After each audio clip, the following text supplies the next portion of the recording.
Hello friends, இது ஆண்டோ. And இந்த வீடியோவில் வந்து நம்ம ஃபர்ஸ்ட் வாட்டி ஆஜாக்ஸ் கண்ட்ரோல்ஸ் பற்றி பார்க்கலாம்.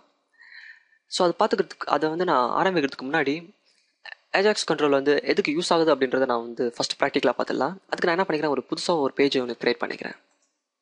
ரைட் கிளிக் பண்ணி add new item and default டூனே நான் கொடுத்துக்கிறேன். இல்லாட்டு ஆஜாக்ஸ் இன்ட்ரோ அப்படின்னு நான் கொடுத்துக்கிறேன். இந்த பேஜுக்கு நேம் வந்து அண்ட் ஆட் இட். அண்ட் என்னோட டிசைனர் வீக் வந்துக்கிறேன். வந்துட்டு நான் வந்து சிம்பிளாக ஒரே ஒரு டெக்ஸ்ட் பாக்ஸ் ஒன்று ஆட் பண்ணுறேன். ஓகே, அண்ட் அது பக்கத்தில் ஒரு பட்டன் கண்ட்ரோல். ஓகே, இதில் வந்து நம்ம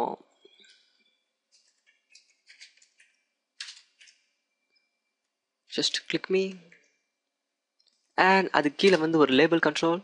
ஸோ நம்ம வழக்கமாக போடுறது தான். இந்த டெக்ஸ்ட் பாக்ஸில் டைப் பண்ணிவிட்டு இந்த பட்டனை கிளிக் பண்ணால் இந்த டெக்ஸ்ட் பாக்ஸ்குள்ளே என்ன இன்ஃபர்மேஷன் நம்ம டைப் பண்ணணுமோ அது நம்ம லேபிளில் டிஸ்பிளே ஆகும். அதுக்கு என்னோடய லேபிளில் இருக்க டெக்ஸ்ட்டை நான் ரிமூவ் பண்ணிக்கிறேன். அண்ட் என்னோடய லேபிளோட ஐடிக்கு வந்து ரிசல்ட் லேபிள் அப்படின்னு கொடுத்துட்றேன். இது நம்ம எப்போவுமே வழக்கமாக கொடுக்கறது தான். நான் சேவ் பண்ணிக்கிறேன். சேவ் பண்ணிவிட்டு என்னுடைய பட்டனை நான் டபுள் கிளிக் பண்ணுறேன். ஸோ இந்த இடத்துல நான் வந்து என்னோடய கோட் எழுத போகிறேன். ஸோ அதுக்கு என்னுடைய result label dot text equal to என்னுடைய text box 1 dot text. So இந்த மெத்தட் நமக்கு ஆல்ரெடி தெரியும். இதை ரைட் கிளிக் பண்ணி வியூ இன் ப்ரௌசர் கொடுக்குறேன். எஸ். ஸோ இந்த மெத்தட் வந்து நம்ம இதுக்கு முன்னாடி பார்த்தது தான். And just click me. So இந்த டெக்ஸ்ட் பாக்ஸில் என்ன இன்ஃபர்மேஷன் நம்ம டைப் பண்ணுறோமோ அது கீழே வந்து லேபிள் கண்ட்ரோலில் வந்துடும்.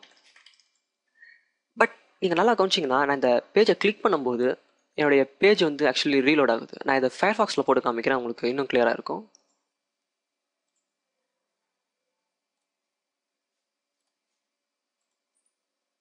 ஜஸ்ட் இதில் பார்த்தீங்கன்னா நான் வந்து நான் சம் இன்ஃபர்மேஷனை டைப் பண்ணிவிட்டு நான் கிளிக் கொடுக்குறேன். என்னோட ஃபயர்ஃபாக்ஸ் லோட் ஆகிறது உங்களுக்கு தெரியும். நல்லா கவனிங்க, லோட் ஆகிறது தெரியும். ஸோ இந்த பேஜ் லோட ப்ரொடெக்ட் பண்ணுறதுக்கு தான் நம்ம ஏஜாக்ஸ் கண்ட்ரோல்ஸ்க்கு போகிறோமே. ஸோ நம்ம இந்த வீடியோவில் என்ன பார்க்க போகிறோம்னா, எப்படி இந்த பேஜ் லோட் ஆகாமல் இந்த டெக்ஸ்ட் பாக்ஸில் இருக்க இன்ஃபர்மேஷனை, இந்த பேஜ் போஸ்ட் பேக் ஆகாமலே இந்த டெக்ஸ்ட் பாக்ஸ்க்கு உள்ளே இருக்க இந்த இன்ஃபர்மேஷனை இந்த லேபிள் கண்ட்ரோலுக்கு நான் எப்படி எடுத்துகிட்டு வர்றது அப்படின்றத நம்ம இப்போ பார்க்க போகிறோம். ஸோ இதுதான் வந்து ஏஜாக்ஸ் கண்ட்ரோலோடைய ஒரு முக்கியமான யூஸ்ஃபுல்லான திங்கு. ஸோ அதை நம்ம இப்போ எப்படின்றத பார்க்கலாம்.